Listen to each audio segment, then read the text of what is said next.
gracias. Un saludo para toda tu audiencia. Bueno, pues desde el comienzo de la administración de Donald Trump se hablaba de la renegociación del Tratado de Libre Comercio. Parece que llegó la hora. ¿Qué perspectivas hay para México en un ambiente también donde sigue el discurso fuerte por parte de Trump en este tema? Claro.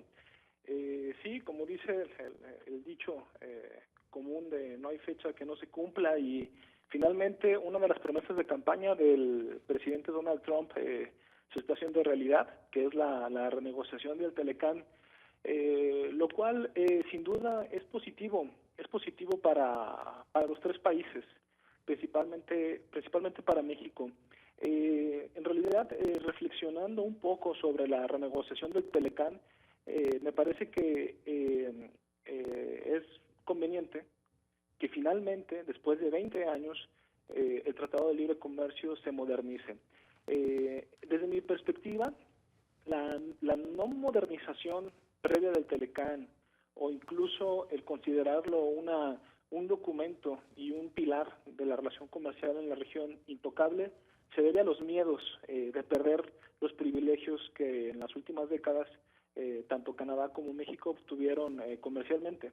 Hay que recordar que el Telecán surgió como una medida para contrarrestar los arrebatos personales del Ejecutivo estadounidense, particularmente teniendo como antecedente el Nixon Shock, que durante su mandato este presidente tasó con un 10% más las importaciones de ambos países.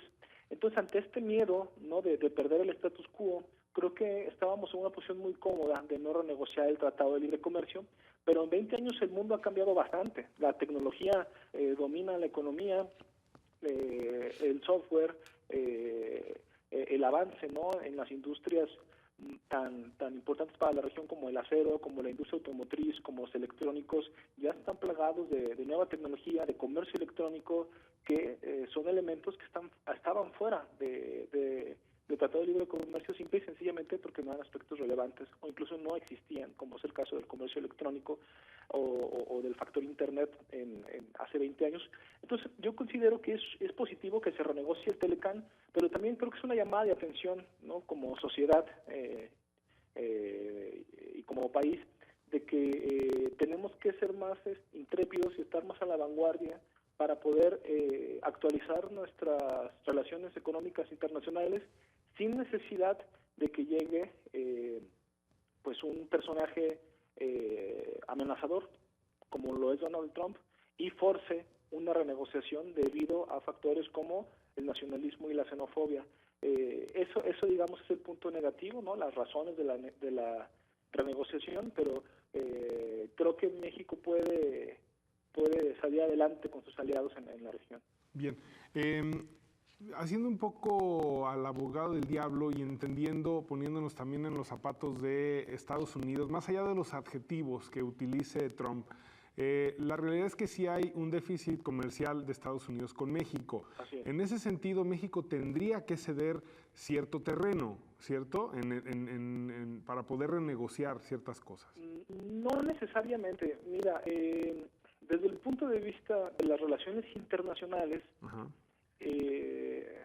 y sobre todo desde el punto de vista de las relaciones internacionales más abiertas, más de mutuo beneficio, más liberales, por decirlo de algún modo, el fijarse en las ganancias que uno obtiene, ¿no?, de manera burda, como en el déficit, ¿no?, fijarse en las ganancias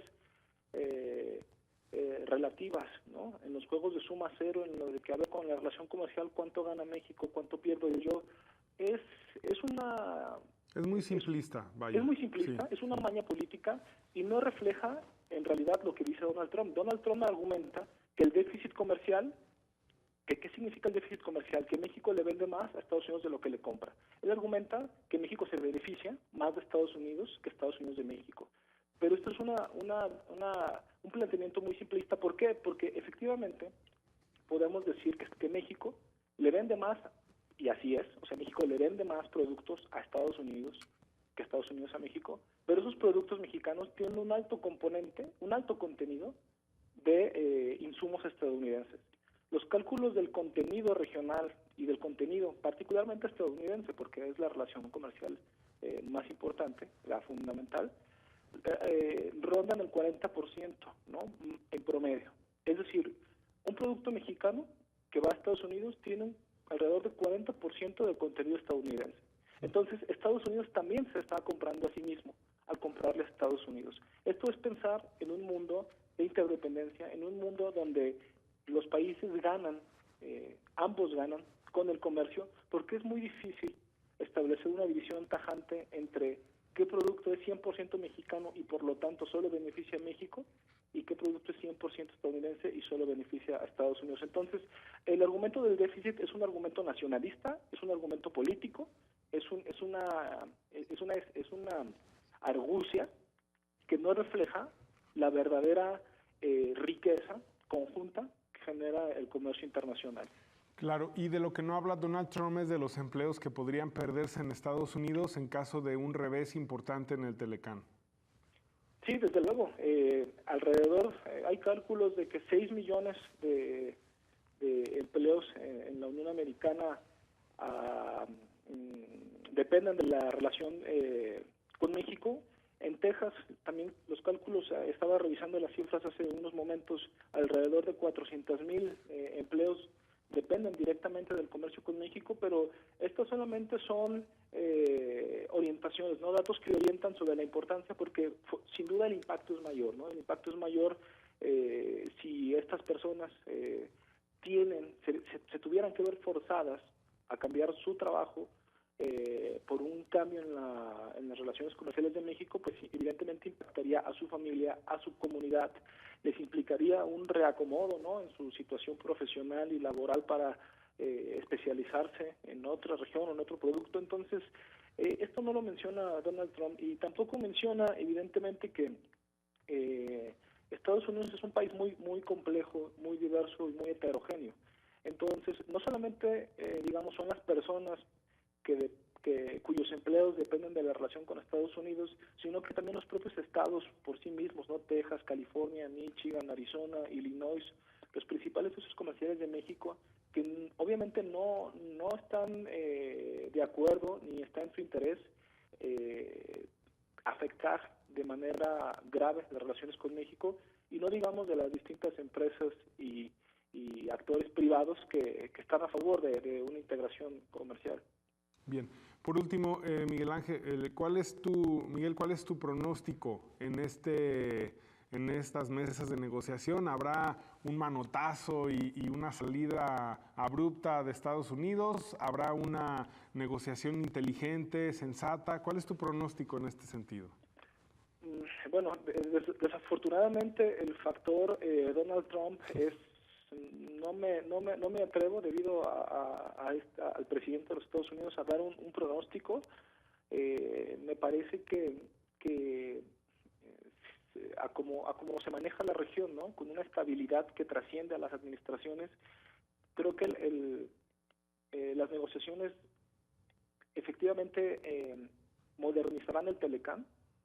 Es decir, incorporarán temas relacionados con comercio electrónico, con Internet, con las tecnologías, quizá con medio ambiente, y que se logrará un acuerdo como el que existe, es decir, donde los tres tienen beneficios compartidos, aunque debido a los arrebatos del presidente de Estados Unidos, que incluso puede entrar en dimes y diretes, ¿no?, en temas tan delicados como el tema nuclear y como la guerra, pues podría suceder, considerando estos antecedentes, que dé algún golpe de timón, algún manotazo, ¿no?, pueril, yo diría, en algún momento, para salvar los intereses de su presidencia, es decir, mantener la legitimidad de que defiende los intereses de Estados Unidos ante México. En realidad hay incertidumbre, pero creo que la estabilidad profunda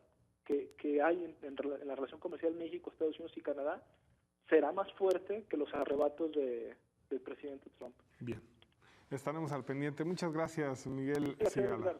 Buenas tardes. Muy bueno.